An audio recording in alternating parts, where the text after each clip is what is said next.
$7 million for reef fish management, $25 million to combat Asian carp, $2.5 million to count the number of amberjack fish in the Gulf of Mexico.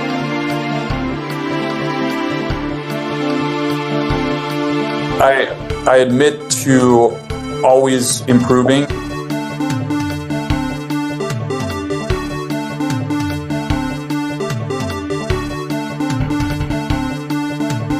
They're coming all over the place.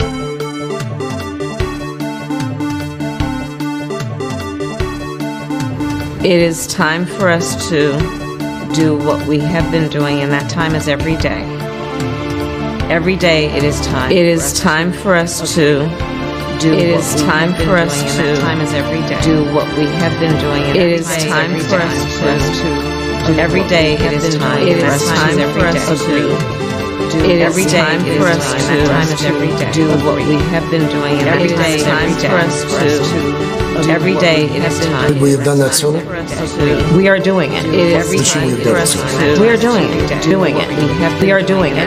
We are doing it. We are doing it. We are doing it. We are doing it. We are doing it. We are doing it every day for us to. We are doing it. We are doing it. We are doing it. We are doing it. We are doing it. We are doing it. We are doing it. We are doing it. Time for us to. It is every day for us to do what we have been doing, and every day time. I am like whoa. Every day it is time. It is time for us to. It is every day for us to do what we have been doing. Every day time for us to. Every day it is. I am not up to the job. And I mean that sincerely. It's not like whoa. What we have been doing. Every day time for us to. I propose that every day it is time. It is time for us Title I school. Triple the amount of money we spend, from 15 to 45 billion a year. Give every single teacher a raise, an equal raise, to getting out the $60,000. Number two, make sure that we bring in to help the students, the teachers deal with the problems that come from home. The problems that come from home. We have one school psychologist for every 1,500 kids in America today. It's crazy. The teachers are, I'm married to a teacher. My deceased wife is a teacher. They have every problem coming to them. We have to make sure that every single child does in fact have 3, 4, and 5-year-olds go to school, not daycare, school. We bring social workers into homes and parents to help them deal with how to raise their children. It's not that they don't want to help, they don't know quite what to do. Play the radio, make sure the television, make sure the television, they don't know quite what to do. Play the radio, make sure the television, make sure that you have the record player on tonight. Make sure the kids hear words. A kid coming from a very poor school, a very poor background, will hear, listen, hey Esther, hey Esther, hey Esther, hey Esther, hey Esther, hey Esther, look, you, off the board, I'll come up and drag you off. Well, he came off, and he said, I'll meet you outside. My car, this is mostly, these are all public housing behind it. My car, there was a gate out here. I parked my car outside the gate. And he said, I'll be waiting for you. He's waiting for 3 guys in straight evidence. All men and women created by the name Gold. You know the thing. White guy, and he did all the bull. He was the mechanic. And I said, what am I going to do? He said, come down here in the basement where the mechanic Hillary examined the terrain. Hillary examined the terrain. Hillary examined the terrain. Hillary examined the terrain. Hillary examined the terrain. Watch a campaign with a man to campaign in the brain. He said, no, if you don't come back. And he was right. So I walked out and changed. And I walked up to my car. And in those days, you used to remember the straight razor, you'd bang them on the curb, get them rusty. Remember the straight razor, you'd bang them on the curb, you'd bang them on the curb, you'd bang them on the curb, get them rusty, you'd bang them on the curb. Days used to remember the straight razor, you'd bang them on the curb, bang them on the curb, bang them on the curb, bang them on the curb. Bang them on the curb, get them rusty, put them in a rain barrel, get them rusty. It is time for us to We looked at it, but I was smart then. All men and first of all, I said, go on. And I have a simple proposition here. I'm here to ask you for your help. Where I come from, you don't get far unless you ask. My name's Joe Biden. I'm a Democratic candidate for the United States Senate. It's for the United States Senate. It's for the United States Senate. My name's Joe Biden. I'm a Democratic candidate for the United States Senate. Look me over. If you like what you see, help out. If not, vote for the other Biden. If not, vote for the other Biden. If not, vote for the other Biden. And he ran a bunch of bad boys. And I did. And back in those days, things had changed. One of the things you had to use, if you used pomade, your hair, you had to wear a baby cap. Get them to have Pokemon go And so he was up on the board, wouldn't listen. I said, hey, Esther, you, off the board. I'll come up and drag you off. But you have to go home now. We have to have peace. We have to have law and order. We have to respect our great people in law and order. We don't want anybody hurt. It's a very tough period of time. There's never been a time like this where such a thing happened. Every day it is time. It is time for us to.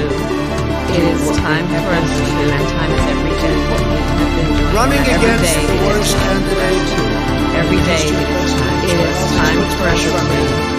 It is time for us to. And time is every day.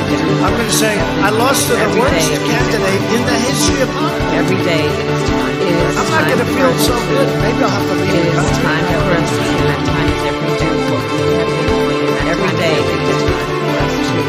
Every day it is time. It is time for us to. It is time for us to. And time is every day. What we have been doing. Every day it is time for us to. Every day it is time. It is time for us to.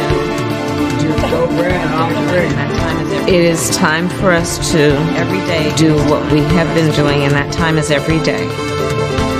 Every day it is time for us to agree.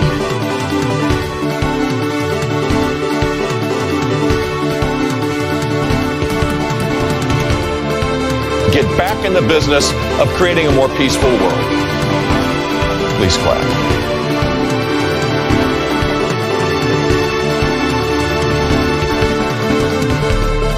They had a very bad original concept.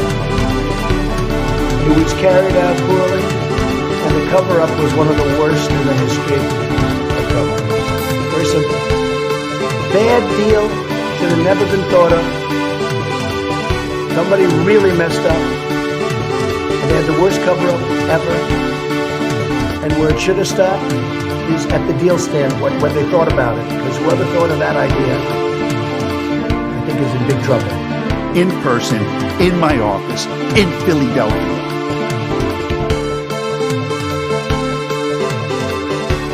Retweet. That was an opinion of somebody, and that was a retweet. I'll put it out there. People can decide for themselves. I don't take a position.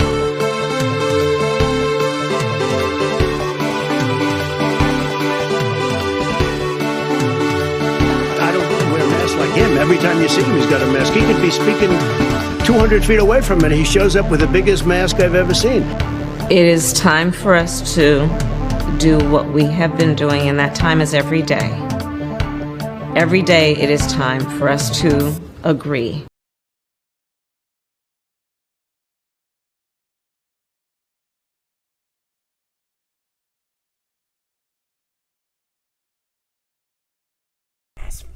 Hello? Testing. Fuck. Oh no. Hello? Is this thing on? Hello? Shit. Wait. Is it on? How long has this been on? What's going on here? Hold the phone.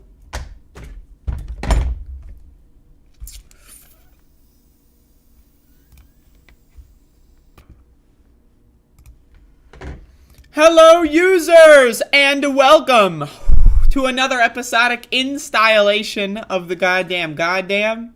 It is the second iteration of the high chair edition. Here I am. I'm in the high chair. Once again, my other chair has broken. It is no longer with us. Today, we got some jam-packed materials. For today, we got some jam-packed materials. We've got a lot of things to discuss, actually, as well. So that's cool. But first, I gotta advertise myself. You could not find my page. I linked it to you like 5 times. I don't know what that means. Like, I'm gonna link it to you right now. You asked for it, and I sent you the link at least 2 times. And that's the 3rd time. All right. So, there's a lot of shit to discuss.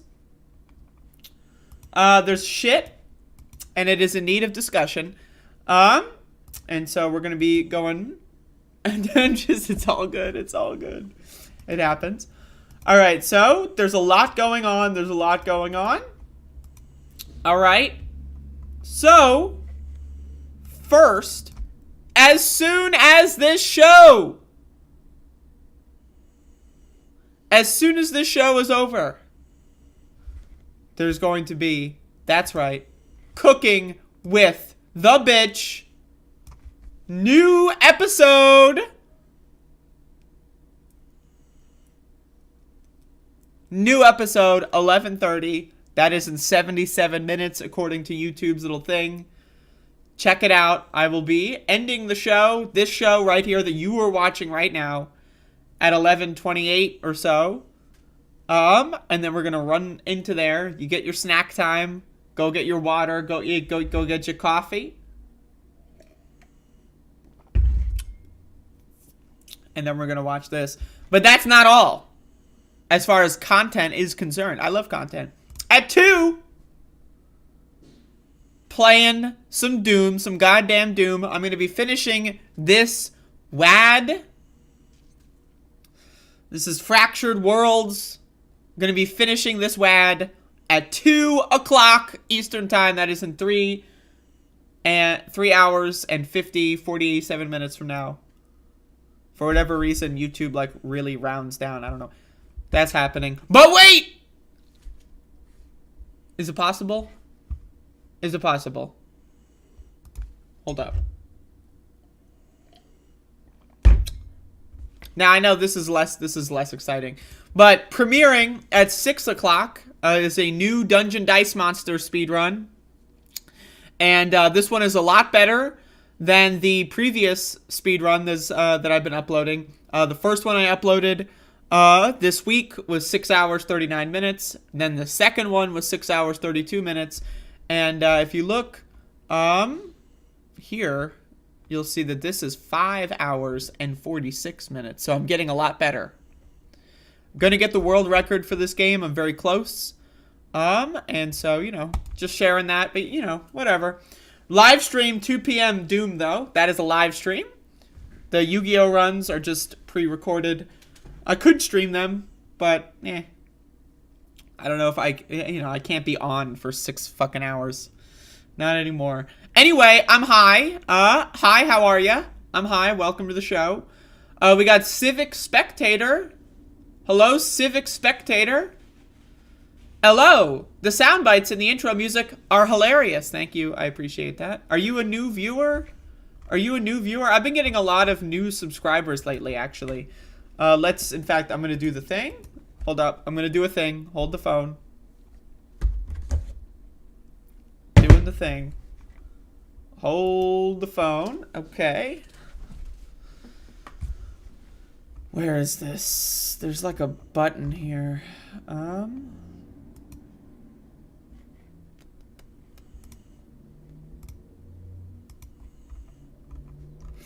The growth. There's been a growth of an explosive growth, I must say, over the last couple of months in the YouTube sub count. If you check this out, I'm at over 10,000. We all thought it wouldn't happen. We all thought 10,000. Not happening. No way. Not only has it happened, but we're actually approaching 11,000 YouTube subscribers. It's happening. Lots of new people coming in and out. They show up, they subscribe, they watch one stream, and they go like, and then they don't unsubscribe, because why would you?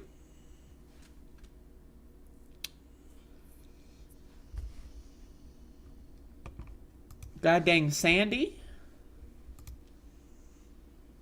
Thank you, Sandy. I appreciate that a lot. So I'm pretty high right now. Doing drugs.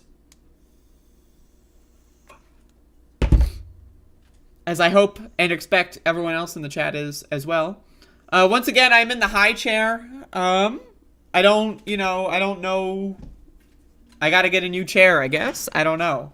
But I'm in the high chair. And there you go. The production is pretty good. Of this? Or of Cooking with the Bitch? I'm a one-person show. I do everything all by myself. I have no help. I have no editors.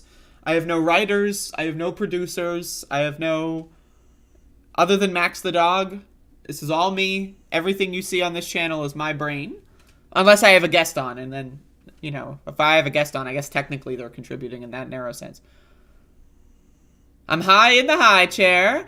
I'm going to have to, play Doom in the high chair. This is something I'm not, ready to experience yet, is to play Doom in the high chair.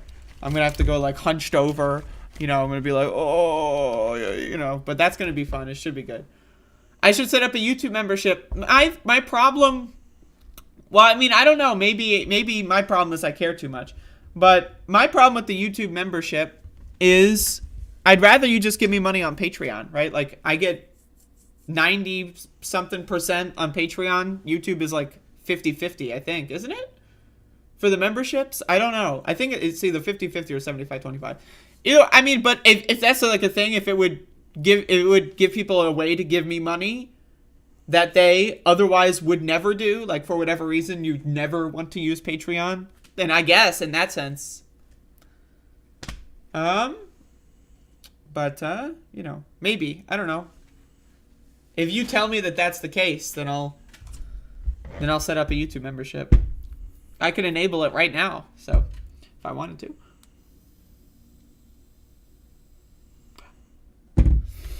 All right, so I guess we'll do some news today, huh? Some cover. What the fuck? What is that? What's happening?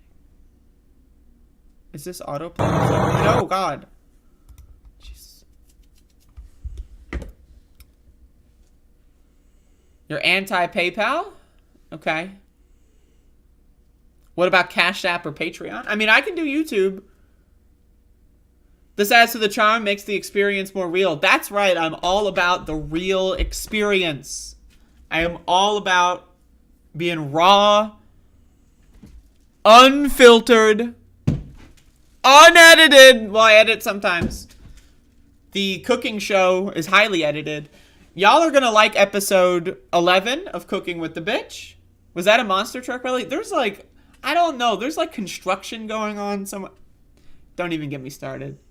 But anyway, y'all are going to really like Cooking with the Bitch episode 11. I did quite a bit of editing. I'm trying to, I'm improving my skill. I haven't done editing work in many years. Last year I didn't really edit much. In 2020 I don't think I edited much either, but I used to do a lot of video editing, but now I'm getting back into it, so expect that as well,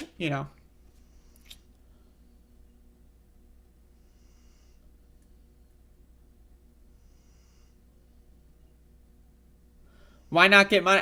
If it's the sense of I would just get more money, I'm into it. But to me, I don't know. I'm just, I view contributions to this show as a zero-sum thing.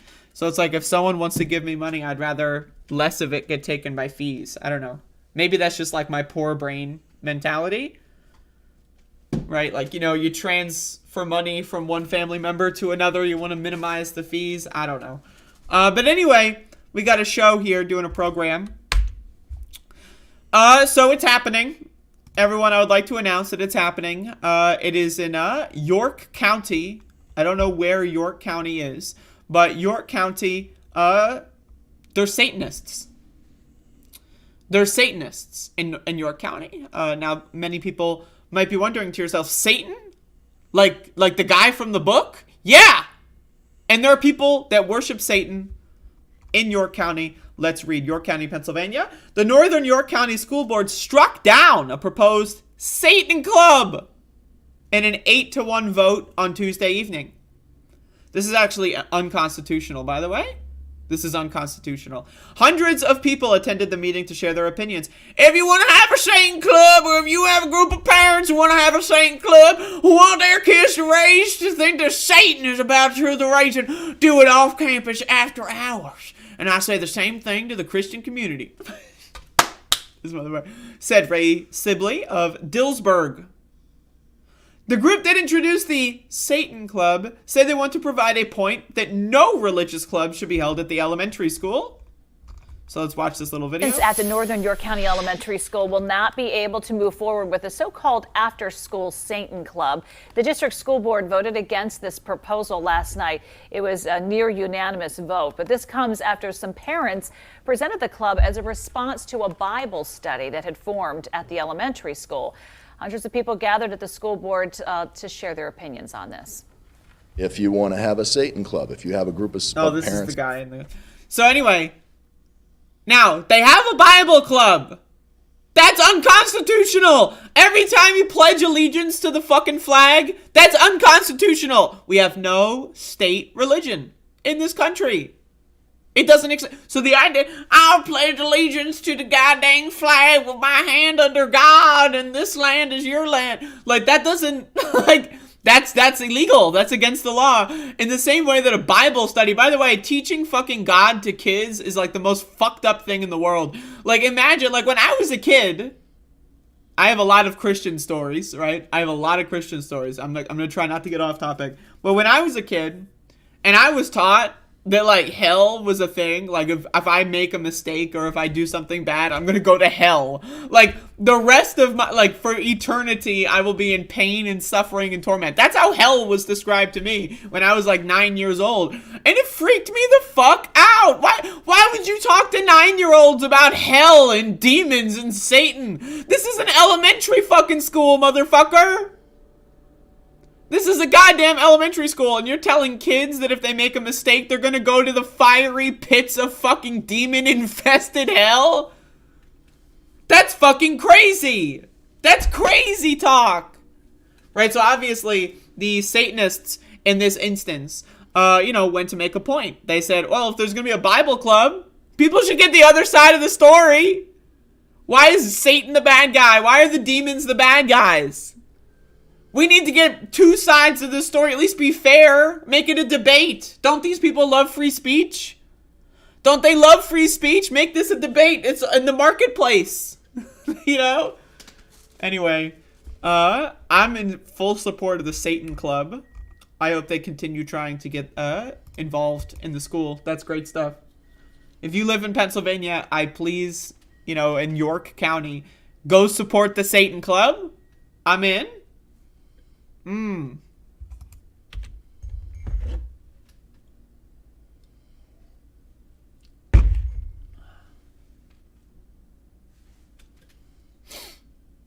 I grew up pledging allegiance. That was the thing we did back then. Yo, I stopped pledging allegiance to the goddamn flag when I was like fucking 11. Like, because that's around when I became an atheist, when I was 11. And I became, like, immediately, like, I was enthralled and entrenched in the, the new atheist movement. And so, like, I was, like, really, like, I was thinking I was on top of the world. Keep in mind, I'm 11 years old. I'm thinking I'm on top of the world. I discovered that there is no God.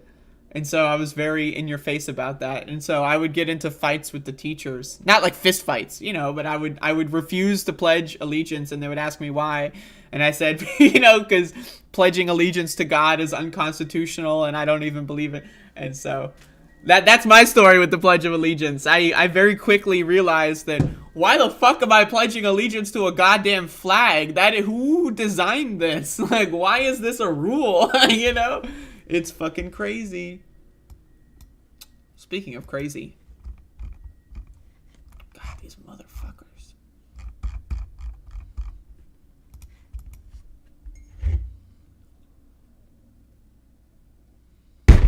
All right, I'm all in on my coffee. I'm all in. All right. Netflix. They're at it again. Can you believe it? Goddamn Netflix. What are they doing? Netflix, to crack down on account sharing, says 100 million households don't pay. Can we, talk about how Netflix has a built-in profile feature? They have built-in profiles. If they wanted to crack down on account sharing, I think you would have a better time if you just got rid of the profile feature, people can still all watch their same stuff, but you have to pay to add additional profiles or something. That would make a little more sense. If they wanted to, reduce the profile feature and then add, an extra, maybe, a $3 per profile add-on or something, right? But instead, they're doing this in the worst way possible. All right. In an earnings letter to shareholders on Tuesday, Netflix said that it estimates that over 100 million households are viewing the service without paying for it by sharing accounts with households that do. Now, I will cop to this. There are 7 households connected to my Netflix account. And so, I don't want to pay for Netflix. If they fucking revoke my ability to do sharing, you know what I'm going to do? I'm going to not have Netflix. That's what I'm going to do. This led many to In March, the streaming company said that it would be testing a new feature in Costa Rica, Chile, and Peru that detected account sharing and allowed for the creation of cheaper sub-accounts. Okay. That's what I supported at the time. This led many to suppose a wider crackdown on account sharing was coming. Netflix's shareholder statement confirmed this as a focus for the company over the next year, and as a justification set out on a huge scale of the account sharing practice. In addition to our 222 million paying households, we estimate that Netflix is being shared with over 100 million additional households, including over... What are you, a government? What are you, a branch of the fucking CIA? And also, I have a question. You know how some people have a VPN, right? And let's say they live in the United States. Netflix has different deals with what they show and stream for different countries. So let's say you live in the United States, but you want to watch something that's on the UK Netflix. And so, or on the fucking, Canadian Netflix or the Mexican Netflix, right? They have different lists for each one. It's not crazy. So you have a VPN.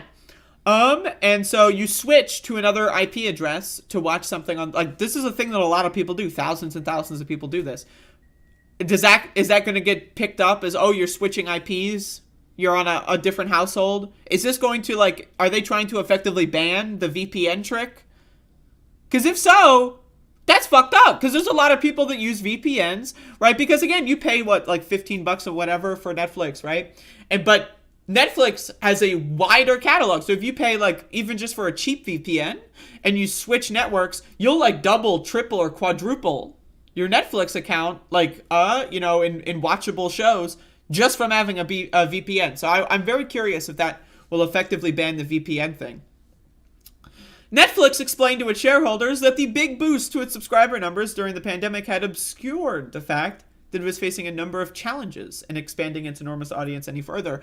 Probably because people are in a pandemic and they don't have as much money as they used to have, right? So maybe people are quitting their Netflix and just using their friends or their brothers or their mothers or their whatever. Anyway, this is the direction that they're going. And so, my opinion is I'll cancel Netflix. If they go after the household thing, and I personally, I share my Netflix account with my family. So, they yoink my account. Okay. All right. I just won't have Netflix anymore, so I'll wait until that happens. But there you go. I don't have a seltzer. I forgot to grab a goddamn seltzer today. I need a fucking seltzer. Hold the fucking phone here, folks. I need a goddamn seltzer. Holy shit, I'm thirsty.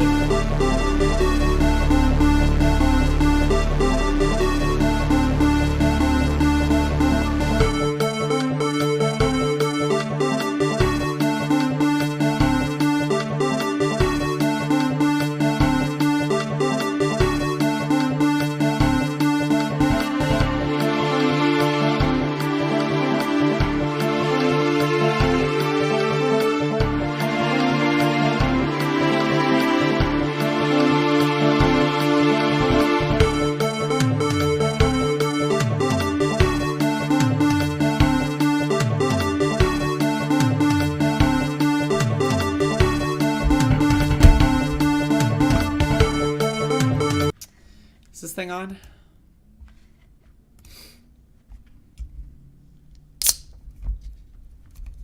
Yeah!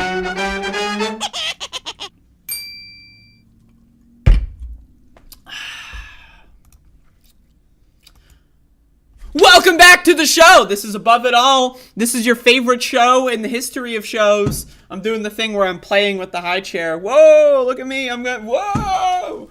And so, anyway, we got a show here going on, doing a program. Once again, in 1 hour, actually less than an hour, but in 1 hour, Cooking with the Bitch, episode 11, coming in hot, some would say. Hot. We are going in. So in 56 minutes, 57 on the screen. But, you know, I'm just counting because there's like a 30-second delay. So by the time you hear... In about 56 minutes, we will all be shifting over, watching the premiere. And so that's going to be great. So I've got some more stuff to talk about today on today's program. Today's got a program. I'm drinking a LaCroix Pastique, watermelon, Pastique, sodium innocence. I don't know. My eyeball's been like twitching all day today. Look at my eyeballs. Is there anything wrong with this one?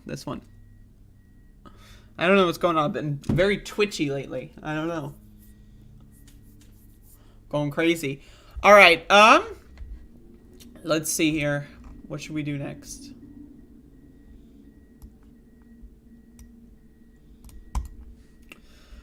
Alrighty.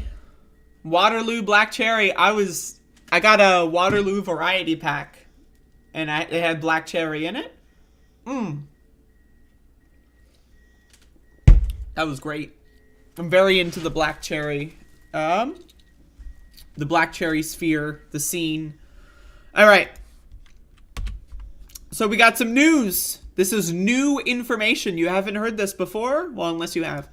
Massachusetts psychedelics activists plan to put decriminalization on local ballot and force lawmakers to file state bills. So there are several states in this country that are pushing forward in not just marijuana reform and legalization, but also other drugs, such as, you know, psychedelic drugs, one of my favorites. And so Oregon has completely decriminalized all drugs within the state. Michigan has several cities that have decriminalized psychedelic drugs. California has several cities, and so does Massachusetts. Also, Michigan is planning, there are people in Michigan planning to put a statewide measure similar to Oregon, but just, you know, for psychedelics. And now Massachusetts is following suit. So Massachusetts activists are gearing up for a multi-pronged push to advance psychedelics reform locally and at the state level, with a campaign kicking off a signature drive last week to put a decriminalization measure on the ballot in the state's second largest city. The Bay Staters for National Medicine campaign launched its signature gathering effort to put the policy change before Worcester voters just days after the city's Human Rights Commission approved a resolution urging the city manager to conduct a study on the, quote, benefits of making arrests for growing and distributing entheogenic plants like psilocybin mushrooms. First of all, mushrooms are it's not a plant, it's a fungus, it's a different kingdom. So just throwing that out there, you know, just for the sake of correcting the record. Among veterans and first responders, the lowest... Why veterans and first responders? Like you have to go through war in order to be able to enjoy a drug? Like this is... first responders.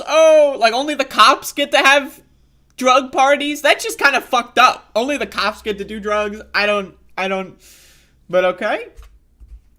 But yeah, people are trying to push that to broaden it as well. Separately, activists are deploying a strategy to have Massachusetts residents force state lawmakers to file legislation to both legalize entheogenic substances for therapeutic use and otherwise decriminalize certain psychedelics. Both the Worcester Initiative and the statewide legislation focus on psychedelics, but they would also broadly decriminalize low-level possession of all currently illicit drugs. Now, this is another big thing here. Activists would like to see the Worcester City Council act on the proposal this year, but if not, they expect to have the roughly 16,000 signatures by summer 2023 for placement on the November ballot. So they're going for a statewide measure, and they're also pushing the most amenable city council that hasn't already done so. I think Cambridge, and a couple other cities, but I think Cambridge is a big one that's already done this essentially. But now they're just going down the list. Psychedelics reform has moved quickly at the local level in jurisdictions throughout Massachusetts. But if Worcester ultimately takes the step to decriminalize it, it would be joining 4 other cities in the Bay State that have already enacted similar policy changes: Somerville, Cambridge, East Hampton, and Northampton. How many Hamptons are there, by the way? I'm just very curious. The text of the Worcester ballot initiative would make it so no governing body in the city. I'm sorry, I'm really high, so it's hard to read. My dyslexia is catching up to me. Including law enforcement, could use any funding to criminalize adults 18 and older for possessing or sharing up to 5 grams of any controlled substance. So any controlled substance. That's a big thing. This is not even just psychedelic reform. Then there's specific language around certain psychedelic substances, including psilocybin, DMT, mescaline, MDMA, and ibogaine. Local agencies couldn't use any funding to prosecute adults for possessing, cultivating, or sharing up to 15 grams of these. Why only 15? Like, okay, hold the phone here. Like, I'm just trying to hold the phone. Everyone hold their phone. Now, I am no expert by any means. But okay, if you are going, this is like the weed laws, right? Where it's like there's weed laws in all these countries that say you can grow weed, but like one plant's yield of marijuana is more than the legal limit that you're allowed to possess or whatever, right? So you're only allowed to possess like a certain number of ounces, right? But you're also allowed to grow as much as you want theoretically, but you're not allowed to go like one plant is like, like whatever the plant ratio to yield is higher than, and this seems like, so it's decriminalized to cultivate mushrooms, but when you do so, you're not allowed to exceed 15. Like, I don't know, man. What? That doesn't make any sense, but okay. I guess they just feel like they need to put some limitation, I guess, that's like a centrist kind of, people are more willing to support it if there is some limit. I mean, it's a stupid limit. It's a really dumb limit. Anyway, that's still really cool. And big support to Massachusetts. There you go.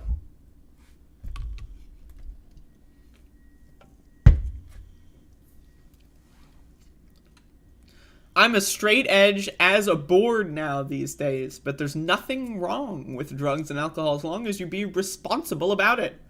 But it's not a good idea, of course. Donald James is the fucking do-gooder. In my opinion, now again, I could be wrong, and, your mileage may vary, but for me, and this may say a lot about me as a person, but for me, some of the best things that I've ever experienced in life were on drugs, and, in my opinion, I don't think those experiences would have ever happened without drugs. So, I'm pro-drug, just in general. Now, obviously, I'm not pro every drug. You shouldn't do every drug. I'm just saying, there's a couple of them pretty cool. I subscribe to the naturalistic fallacy when it comes to drugs. If I can construct it, then it's all good, Not to say I would do that. But not all drugs are good drugs. Here we have a very dangerous thing going on. They knew what they were doing when they published this. This was published yesterday on CNN. This is yesterday on CNN. Why would they publish this on April 19th? Oh, so the people would wake up on April 20th, right? And then they would see anti-marijuana, reefer madness. It's 2022. At first glance, it looks like a single serving bag of Nerds Rope that your child may eat as a treat. But take a closer look! See the word medicated? And the small white box at the bottom that says 600 milligrams of THC? This is Sandy Lamott, who should be publicly mocked and shamed for this embarrassing article. This is someone who I definitely encourage lighthearted, mockery of. Medicated Nerds Rope Bites.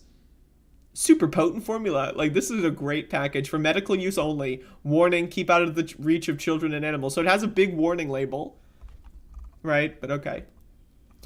Those 3 letters stand for tetrahydrocannabinol, the part of the marijuana plant that makes people high.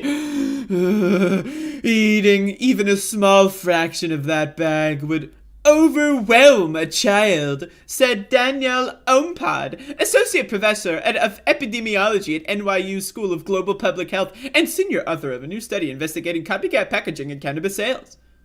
This study was published Tuesday in the journal Drug and Alcohol Dependence. Yo, these motherfuckers. I can't with this. Okay. Another candy package Ompad examined was nearly identical to the popular candy Gushers. The label says the bag contains 500 milligrams of tetrahydrocannabinol, while a look-alike bag of Doritos contains 600 milligrams. The resemblance to the brand name products is uncanny, she said. The Nerd Rope knockoffs I have personally seen look just like the licensed product. Ompad said the knockoff Doritos were shaped just like the real thing and had a crunch as well. Oh no, not the crunch! No! They had the crunch! Oh. Like, making the bag look identical, making the food look identical, that's one thing. But the bridge too far was making the crunch identical. How did they capture that unique tortilla chip crunch? Is it possible that they made the product out of tortilla chips? No! Eating 500 to 600 milligrams of THC would be a huge dose, even for an adult. I've done it. Trust me, I have done this before. I have eaten a whole bag of one of these motherfuckers. In fact, several times. I'm going to be honest with you. Several times. And so I can tell you, huge dose, yeah. Anyway, if I ate that whole package, I would be miserable. People who are using edibles recreationally aren't typically eating more than 10 milligrams. I mean, if 10 milligrams get you high, more power to you, but okay. And then here's the caption. A child could easily mistake these copycat bags of edibles for the real candy and chips. Manufacturers are suing to get knockoffs to stop. I mean, that's one thing to sue over intellectual property, but like, that's not what the argument here is. Not, oh, we're doing this for intellectual property rights. They're, that's not what they're doing, right?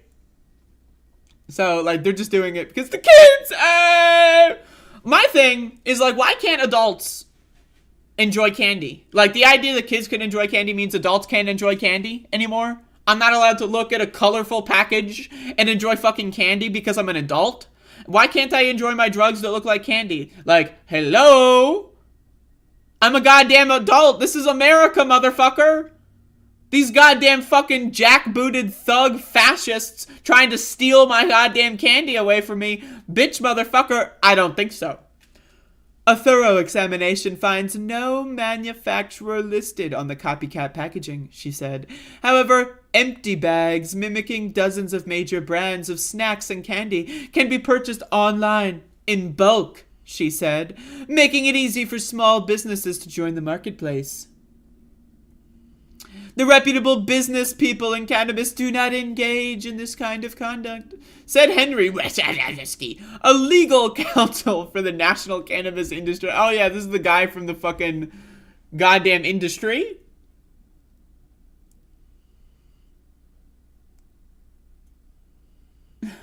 I can't. We would like to assist in stopping this. It's not good for anybody. It's good for me. Counterpoint, fuck you. How about that? It's good for me. I like it. Counterpoint, you don't like it? Don't buy it. Huh? Am I right, people? Many cannabis edibles companies are overstepping on marketing in an egregious way, putting customers at risk and infringing on the trademarks of well-known and trusted confectionery brands, said Christopher Ginsberger, the senior vice president of public affairs and communications for the National Confection. Like, they're just getting, they're interviewing, like, the people in charge of the goddamn industries. Like, this is like asking, oh, top tobacco industry executive, what's your opinion on marijuana? They're probably not going to like it. The association has established a set of guidelines for states considering deregulation of cannabis. We're focusing on making sure that the appropriate guidelines and policies are set for distinguishing cannabis-containing edibles from traditional confectionery. Like, I don't know what to tell you. If you're leaving your edibles around kids, that's your problem. Am I not allowed to have a Mike's Hard Lemonade? Because what if a kid sees lemonade? Oh, it's hard lemonade. Oh, what does that mean? It sounds like it's very tasty and yummy, so I'm not allowed to have Mike's Hard Lemonade anymore? Like, I just like, what the fuck? This is like the nanny state. I mean, obviously, I know. I'm just indulging in this. Oh, we have lollipops. Manufacturers of, this is a long article, Jesus Christ. All right, let's just skip ahead. A growing problem.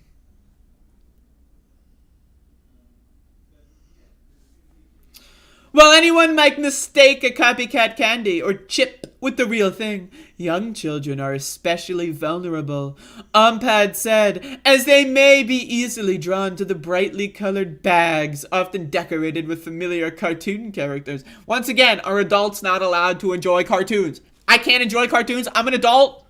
I pay tax. Well, sometimes I pay taxes. I can't enjoy a cartoon. I can't watch cartoons. I can't smoke weed and fucking eat, like, you know, the fancy soda pops that have alcohol. What about those wine coolers? You know, like the fucking, like the 98-cent wine coolers you get at the goddamn Dollar General, like the fucking pink colored liquid that it's got alcohol. Can I not have that? Because what if a kid saw that it was like juice? If a child ingests edibles, they can become, quote, very sick. They may have problems walking or sitting up and may have a hard time breathing. Like, first of all, yeah, I feel it. Sometimes I feel like I'm suffocating when I do drugs. I agree. And a kid, you know, would be very afraid of that, especially if they accidentally dose. But also, like, are they going to die? Like, I mean, like, is a kid going to die or are they just going to freak the fuck out? Like, you know what I mean? Like, there's a big difference between dying and freaking the fuck out. Right, like, if you're just freaking the fuck out, like, yeah, it sucks, it's a bad experience, you don't want to go through it, but you're not gonna die, right? So, a study published in the journal Pediatrics examined calls to regional poison control centers from 2017 to 19 and found that there were 4,172 cannabis exposure cases in the cannabis exposure. What happened? Well, I was exposed to cannabis. What? Cannabis exposure. This is like the fentanyl exposure. Like when the cops go in with those hazmat suits and they get washed off and they go through the car washes in the hazmat suit just to go through and touch like 0.5 gram of fentanyl. Right? Like, what are you in? Like, how did, like, you wake up in the hospital, you're in like a fucking, like, you're in a room with like 20 people. They're all like, everyone's confused, right? You can't read. You feel hazy. The person sitting next to you, how did you get here? What happened? And then you're thinking to how did I get there? Oh, I was exposed to cannabis. Someone whipped out a joint and I immediately passed out. And then here I am. Like, what? Cannabis exposure. Like, just say that they ate weed. I mean, like, I don't know what to tell you. More than 70% of calls to U.S. poison control centers related to marijuana edibles in 2020, involving children under the age of 5. So 70, that's actually a shockingly large number. But again, is anyone dying? Like, it's one thing to freak out, you know? But is it actually life-altering? Are they going to die? A 3-year-old was admitted to the ICU. Cannabis candy looked identical to Nerd's rope. A month later, a preteen was hospitalized in a... Yeah, but what happened? Like, they went to the hospital. They probably got, like, some fucking, like, anti-anxiety med or something. They just chilled out. They maybe had an IV hookup or maybe just drank water in the hospital bed while, like, someone monitored them. And then they went home. Like, again, how many died? How many actually got injured at, like, you know, like... Oh, sour Skittles. I have never had the weed Skittles before. I gotta get those. I'm looking for the word death, injury. So here's the thing. If a younger child is exposed at home, it could mean adults were careless about leaving edibles lying around. That's the real important part. Anyway, this is hilarious. This is really funny.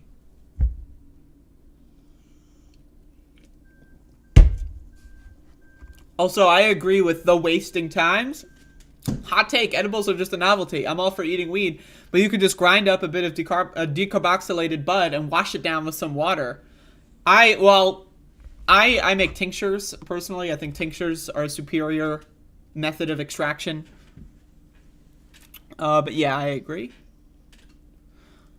But yeah, I remember when I first ate an entire bag of one of these. Because this was before I knew what 500 milligrams was. Hashtag weed stories. Let me hold up. Hashtag. So, you know, being first exposed to edibles, you know, I didn't know what a milligram was. I didn't know what 500 milligrams, like, how is that compared to a joint? I didn't ask any of these questions. So when I first had, like, I just, like, you know, I ate them like I would any candy that I get from, like, the, you know, CVS or whatever. I eat the whole bag immediately in one sitting. Really fast, like, within 30 seconds. So I was gone. I was in, like, a haze for, like, 30 hours. Like, it was crazy. I was gone.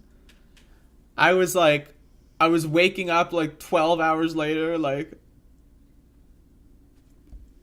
the light hurt my eyes. Like, I was like, it was great. It was great. But a side effect also was that, like, I couldn't cook anything. I mean, this is before I really knew how to cook, honestly. So I just, like, ordered pizza, and, like, going downstairs, because I lived upstairs at this time, to get the pizza, like, to answer the door, like, I was so afraid. Right, I was so afraid that, like, I was gonna take too long to get down there. Like, I was like going against the walls, like, oh, right.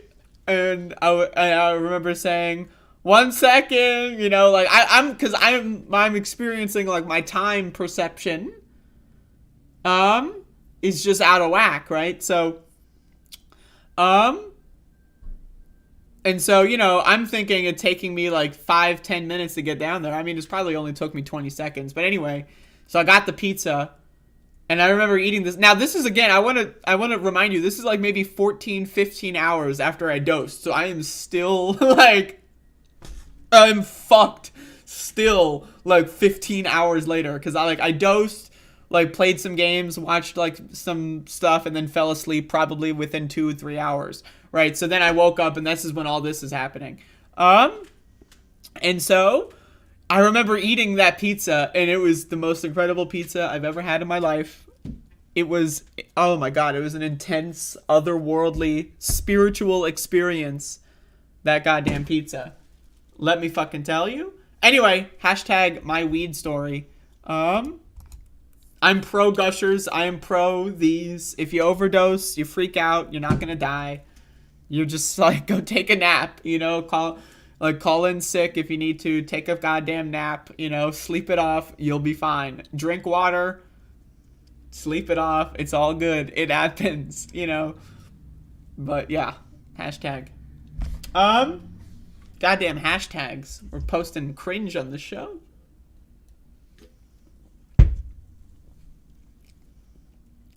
Can I do a tincture training? I don't know if I'm allowed to upload, like, something like that to YouTube. Though, I could probably find somewhere else to upload it to. And link it to Patreon, potentially. That could be or I could sell it on DVD. We're going to bring back DVDs, y'all.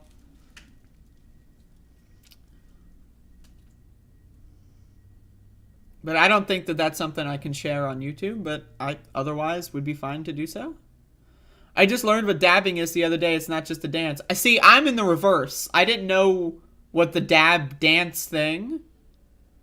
I didn't know what that was. I knew, like, the dab as in the weed. You know, like, that's what so when people said, you know, oh, you should dab, like, in my chat or whatever, like, you know, I was like, what? Like, I don't, you know, I wish. I don't have any. You know, I had no idea.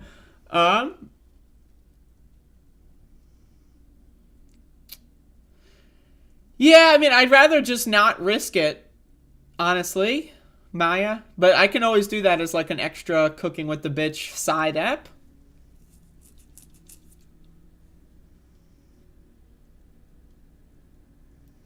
Yeah, I don't know.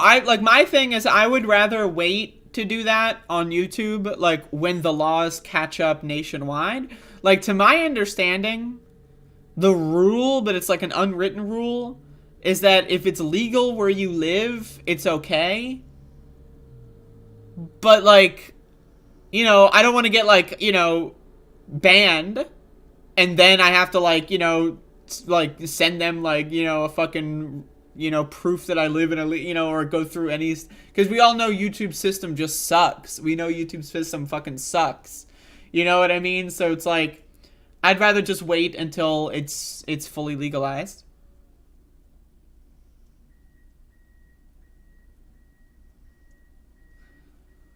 Reminder, y'all, in half an hour, Cooking with the Goddamn,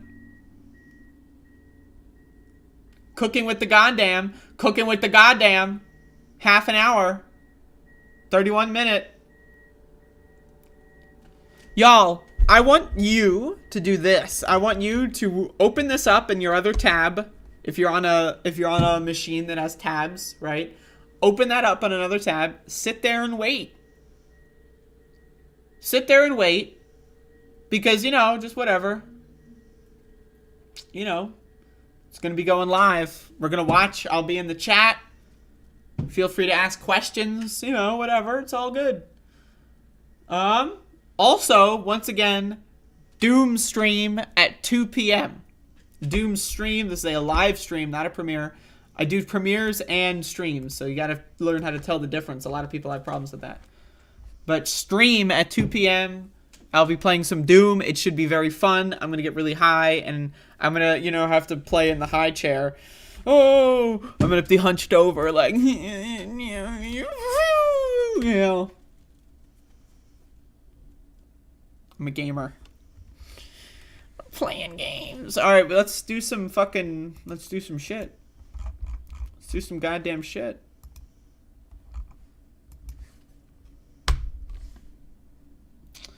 Do you play it on Steam or native? Play what on Steam? There's, like, construction going on. Yeah, I don't know what the fuck's going on in the background. I apologize for the beeping. Oh, I play on source ports. Civic Spectator. If you watch the stream, and I'd be glad to answer all of your questions. But yes, I play on a source port. I don't play on Steam, though. CDC. They're at it again. Launches forecasting center to be like the National Weather Service for infectious disease. Okay. Now, once again, the CDC, right, changed the transmission level guidelines, right?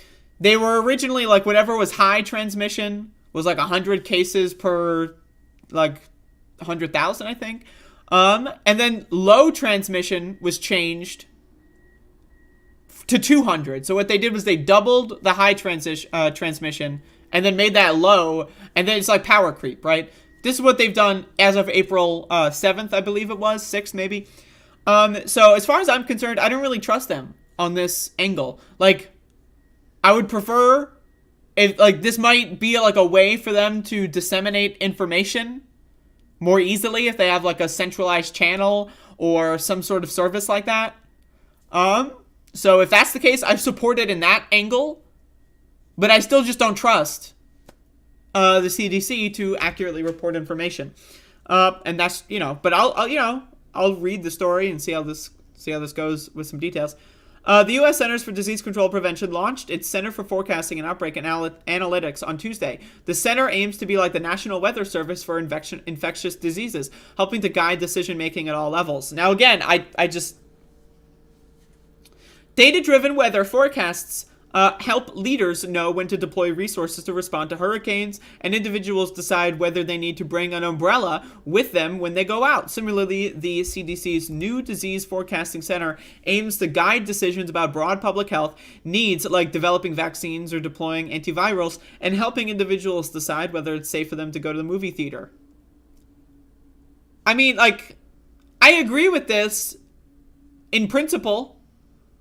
I want the CDC to be truthful about it. That's my problem.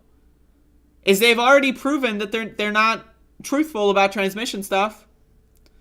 If they do this and everything that they report is accurate information, then I support it.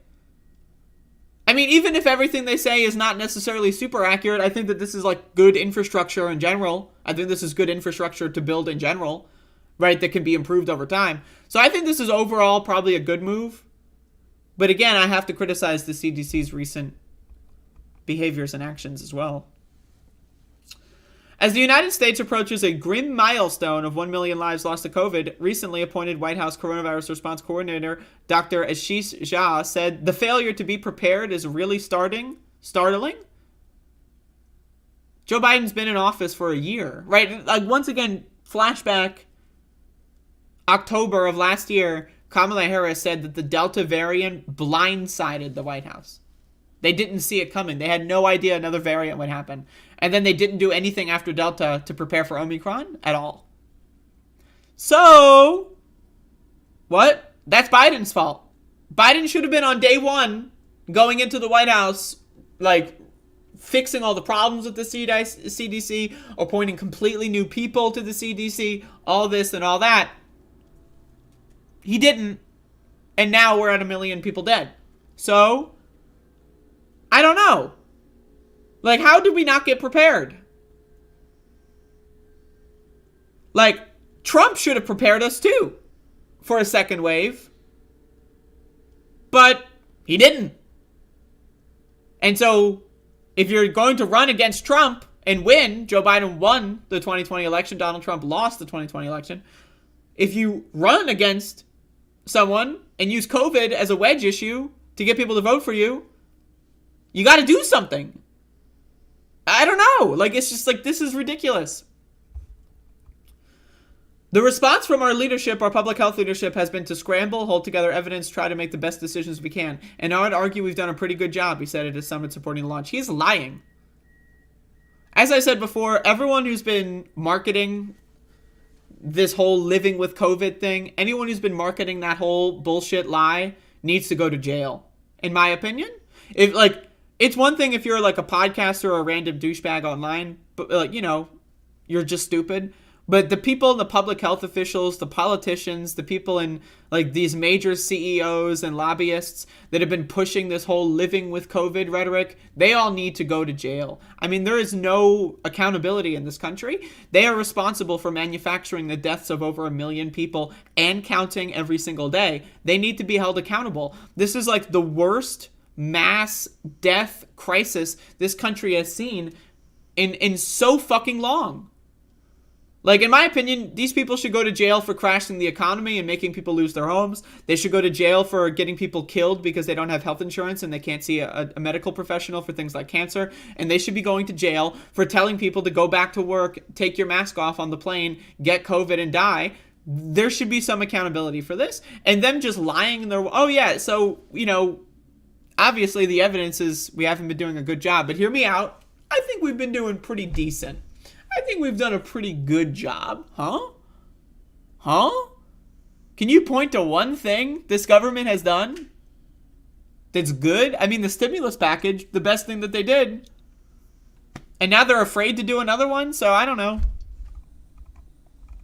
Anyway, I'm into this. I support this new service.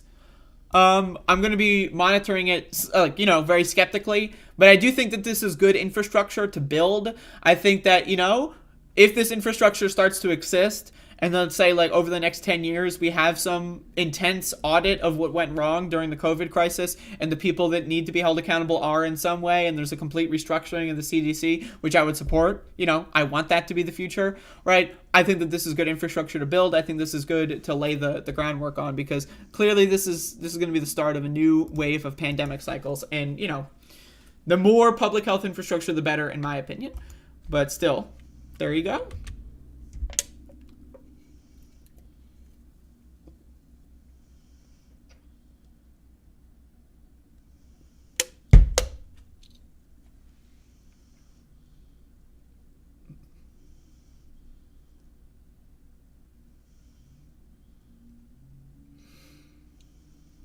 The goddamn fucking virus.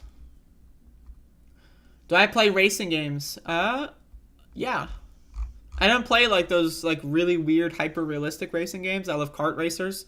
Some of my favorites, Muppet Race Mania. I like Crash Team Racing. Speed Freaks, aka Speed Punks. These are all PS1 games. There's a couple others that I play. Rayman Rush, that's a classic. Toy Story Racer, Smurf Racer. I like racing games, but I'm more into the cartoony ones. I don't like I'm going to drive this car I've never heard of. I don't care about cars. I want to watch cartoon characters beat the shit out of each other. All right, we got news here. Once again, 20 minutes cooking with the bitch. 2 p.m. Doom stream. Get in the goddamn live stream. Yeah, I'm not into Mario Kart. The only Mario Kart game I played was Double Dash on GameCube, and I thought it was good. But I mean, I'm not into Nintendo. I have no special attachment to the Nintendo characters, so for me, it's just another kart racer, and it's good. But it's I prefer some of the PS1 racers.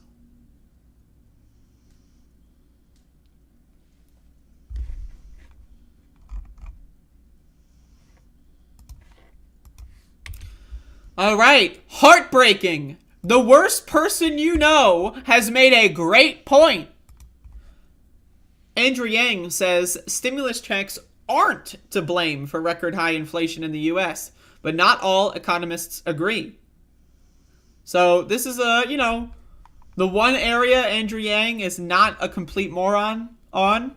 So I think that it's good to highlight that, because this is something that I agree with. Inflation is not because of stimulus checks, right? Inflation is because there's a fucking pandemic, idiot. Did anyone fucking forget that there's a fucking pandemic? And these corporations are price gouging. They're making it up as they go. They're just raising prices willy-nilly as a way to just fuck the consumer. They're taking advantage of a mediocre but not that terrible situation and making it disastrously worse.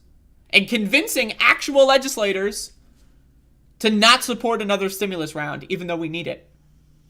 So, anyway, U.S. stimulus checks were too small and too short-lived to cause the country's record high rates of inflation, says Andrea Yang, one of the most dedicated proponents of universal basic income.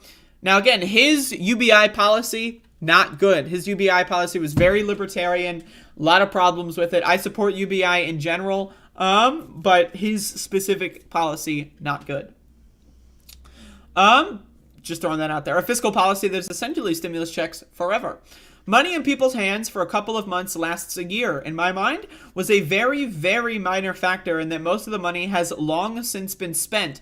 And yet, you see inflation continue to rise, the former presidential candidate told CNBC. I love the mayoral candidate. He just flopped so heavily. He doesn't want to be associated with that anymore. He's just, yeah, I ran for president, There you go. The U.S. issued some of its largest stimulus packages ever to help support the economy during the COVID-19 pandemic, including sending stimulus checks worth up to $1,400 directly to all Americans. Direct payments soon became one of the most popular elements of the COVID recovery plan, with strong support from both Democrats and Republicans. However, economists are now debating whether that generous fiscal policy is the cause. It's not a debate. The economists are paid and bought for by these massive corporations that will fuck you with this goddamn... with these massive corporations that want to convince you that you're not allowed to want good things. This is anti-marketing for the best fucking goddamn thing this country's ever done with the goddamn stimulus checks. What this is trying to market against that. They don't want that to happen again because they want to convince you that good things are not possible. And yeah, you may have gotten some good things in the past, but here's why that's a bad thing. It was only good for a little bit. They are lying to you. This is a conspiracy theory. Overstimulated? Question mark. Economists largely agree on the broad causes of inflation. The COVID-19 pandemic shifted consumer tastes toward goods rather than services, and manufacturers were unable to keep up with demand. Yes, that is a thing that happened. More recently, Russia's war in Ukraine has caused commodity prices, like those for wheat and oil, to spike, adding to inflationary pressure. Yes. And these are all things that do not have anything to do with the goddamn stimulus check. However, economists disagree on whether the U.S. government support, including stimulus checks, is the reason why inflation in the States is riding higher than... Inflation in the States is riding higher because we live in a corporate hellhole. Corporations have more control here than they have anywhere else. That's why. It's all price fucking gouging. Anyway, fuck what these people have to say. Direct payments reduce poverty. Yang's 2020 presidential campaign helped popularize the concept of universal basic income in the U.S., but the COVID pandemic helped to turn that idea into real policy, as both Trump and Biden administrations embraced direct cash transfers as a stimulus measure to support the U.S. economy. Direct cash transfers arguably avoid the messy bureaucracy of current welfare systems by giving cash to everyone regardless of status. Once again, you determine who doesn't need the cash and tax it back. It's way easier than doing this means tested, below 200,000 or whatever mansion was fuck. Since everyone gets money, everyone should, in theory, support keeping the program. Proponents of universal basic income argue the policy more effectively alleviates poverty. Now again, that combined with the child tax credit, which was basically UBI for parents, by the way, reduced poverty by half in this country. Joe Manchin, president of the country apparently, Joe Manchin said, fuck that shit. And now Democrats they have shattered in the polling since the child tax credit elapsed. So, they're trying to make stuff that's really popular, really unpopular. And at least Andrew Yang is not falling for it. Andrew Yang falls for a lot of stupid shit, but this one, he's in. He's in. So, I agree. Heartbreaking. The worst person you know makes a great point. Oh, my eyeball is like... my goddamn eyeball. So that's the show. That's the program. Thank you all for watching. If anyone, we're just going to chill here for another 10 minutes, and then we'll be shooting over to the Cooking with the Bitch premiere, which will be in 15 minutes from now. So if anyone has any questions, comments, or concerns, once again, 15 minutes from now. So if anyone has any questions, comments, or concerns, field them to me now. After this, I have some other videos premiering on the channel, that, were just re-taped or, edited live show stuff. I'm still going through clips. But then also at 2 p.m., another stream, a live program, going to be finishing the Fractured Worlds Doomwad. And so, as you can see, Johnny too late, more like Johnny too early. Oh, still in there. But there you go. So tune in for these programs. Later today, I've also got premiering another Dungeon Dice Monsters run. And so, there you go. What am I cooking? Watch the episode. You couldn't agree with me more about what? Twisted Metal games. I love Twisted Metal, even though I suck at them. They're very difficult. I'm on my phone, and my phone is in my pocket, so I might not be able to see my tags all the time. Okay. I have like 5,000 PS2s. So, just throwing that out there. If anyone wants to buy a PlayStation from me, That's very possible. I've got a bunch of them. PS2 is, in my opinion, better than PS1 because it plays all the PS1 games and it's smaller. You know, it's easier to bring. Like, I'm talking about the PS2 Slim, of course. The fat PS2, my God, that's a monster. But the Slim PS2, like, you know, I'm a gamer, right? So I bring my consoles around with me to various events, and, you know, whenever I'm visiting family or something, I'll bring my PS2. Way easier than bringing the PS1, even the PS1 Slim. The PS1 Slim is still pretty big. And then also, again, you have the benefit of DVD playing and PS2 games. So I'm all in. Even though I prefer the PS1's library, the fact that the PS2 has access to the PS1's library makes it the best overall console, because it's PS1 plus 2. It's the best. What conditions? I don't know. I haven't tested them or played them in multiple years, but I can look. I don't have them listed on eBay, so it wouldn't matter.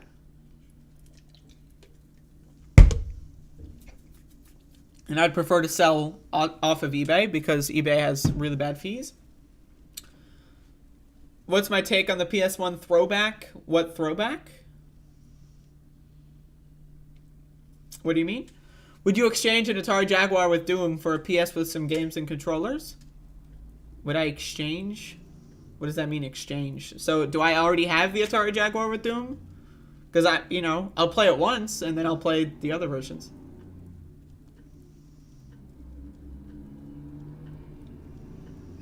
I like the Slim, but the backwards compatible ones were hard to get back in the day. Yeah, I have no idea what that means because every PlayStation 2 Slim is backwards compatible.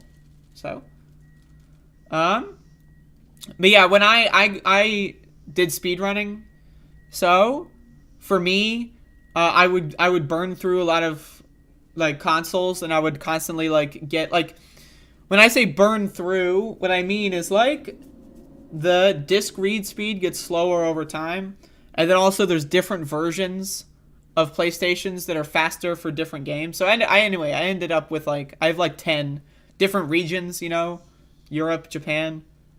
So I have 10 different PlayStation 2s. So I've got a fuckload. Hello, Thea. The small PS1 with games preloaded? Yeah, I don't fuck with that shit. I have all my games in the original versions. I'm a little bit of a retro gamer. Whoa. Once again, y'all, do I have to remind you, cooking with the bitch, 11 minutes. Get the fuck in. Get the hell in here. Get the hell in here. I never stood the PS2 vertically. I never understood that.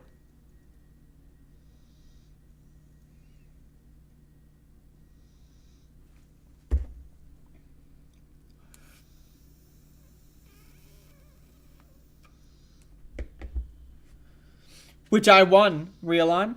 Ever played the N64? Yes, I've played the N64, but I'm not big on Nintendo. Other than Game Boy. I like Game Boy. Again, I've been speedrunning this bad bitch. Oh! Dungeon Dice Monsters. I'm about 10 minutes away from getting the world record. For a 6-hour game, 10 minutes is not a long time. So I'm planning on getting the world record for that game. Getting back into speedrunning some stuff that's not Doom. Do I have Steam? Yes, I have Steam.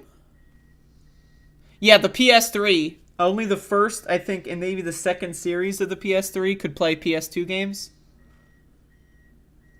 I know because for speedrunning, because that's my gaming world, a lot of PS2 games, if you play them on a PS3, they have much faster load time, right? So getting a backwards compatible PS3 is the fastest way to play a lot of PS2 games for speedrunning. But the solution to that is just for the timing to not have load times or whatever.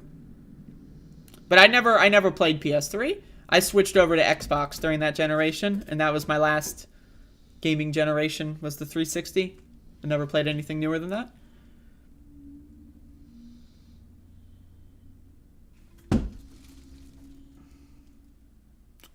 Goddamn 9 minutes until cooking with the goddamn. This is crazy. This is crazy. This is crazy. I'm really high and I've got nothing else, so I'm just talking to the chat here.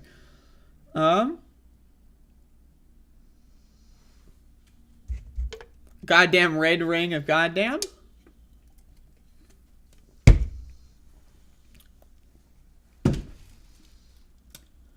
Holy mackerel. Once again, y'all. Doomstream, 2 p.m. I'm just kind of like, I'm just sitting here. I'm not doing anything. So this is the chill portion. We are listening to what? What are you listening to? Why are you listening to me? What?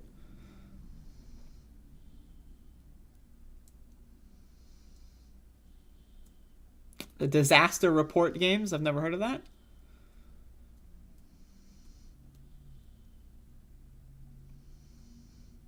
Yeah, in my opinion, the PC is like the superior, like consoles, like other than like Nintendo. And I'm not into Nintendo, right? Like, do PlayStation and Xbox even have exclusives anymore? Right? Like, why not just get a gaming computer if you're gonna, like, it's just, I don't know. I never understood buying consoles like after the PS4 generation. Never made sense to me because all the games are on everything. All the, Did I watch anything interesting yesterday? Not really. Yesterday I just kind of played Dungeon Dice Monsters. I got really high. I ate food. I think I took a walk. And then I passed out. So I didn't really do much other than that. Yeah, I'm a PC gamer.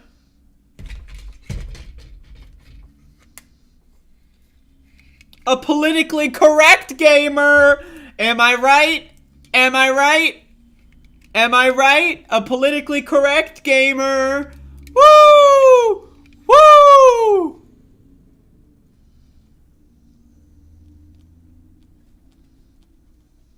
Huh? Is this doing anything? Huh? Yeah!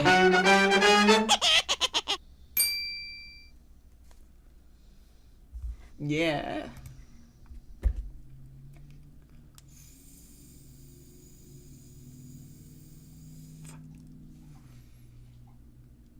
Recommendations for a PC? I don't have any brand loyalty. Please don't say build one. Oh, shit. I'm sorry. Yeah, that's my answer. So I'm sorry. I mean, they have those like website services where you get to like pick all the parts out and then they build it for you and send it to you. Look one of those up. I can help with that.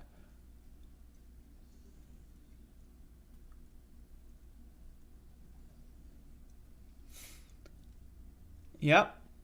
This is like really heavy on my face because I've got a lot of glasses on. Oh, that's the end of that segment. Can I see? No, not really. It was very difficult. Cooking with the Bitch premieres in 5 fucking minutes. Isn't that insane? Isn't that crazy? Isn't that crazy? Can you believe this shit? You're telling me I got like a coffee stain on my lip. Holy shit. You're telling me that this fucking shit is coming on in 5 fucking minutes? Civic Spectator, gotta run, be safe. You do not have to run. What you need to do is you gotta run to the goddamn Cooking with the Bitch page, posting this in the chat. Open this up. Also, reminder, 2 p.m. Doomstream. Anyway, thank you all for watching. I will see you in the cooking show program. And enjoy the rest of your day. Goodbye.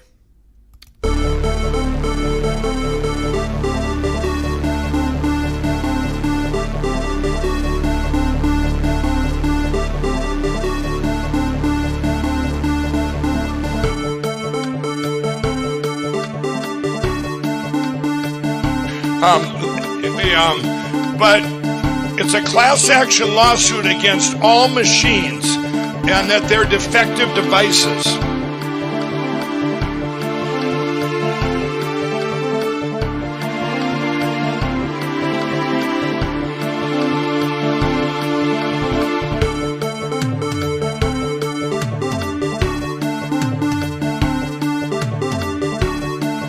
It is time for us to do what we have been doing, and that time is every day. Every day it is time for us to agree. They had a very bad original concept. It was carried out poorly, and the cover-up was one of the worst in the history of cover-ups. Very simple. Bad deal, should have never been thought of.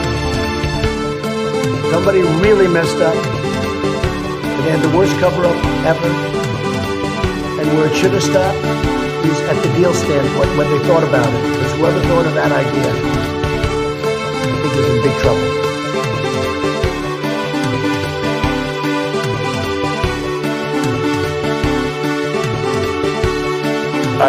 I admit to always improving.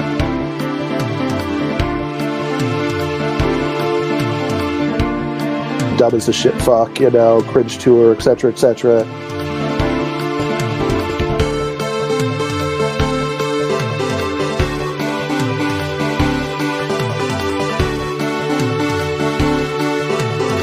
I am not up to the job.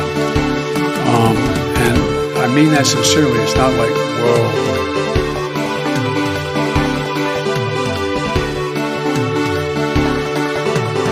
So notice something. I defended him on his bad joke because I have standards and I have principles. Oh yeah, you're a lying dog-faced pony soldier.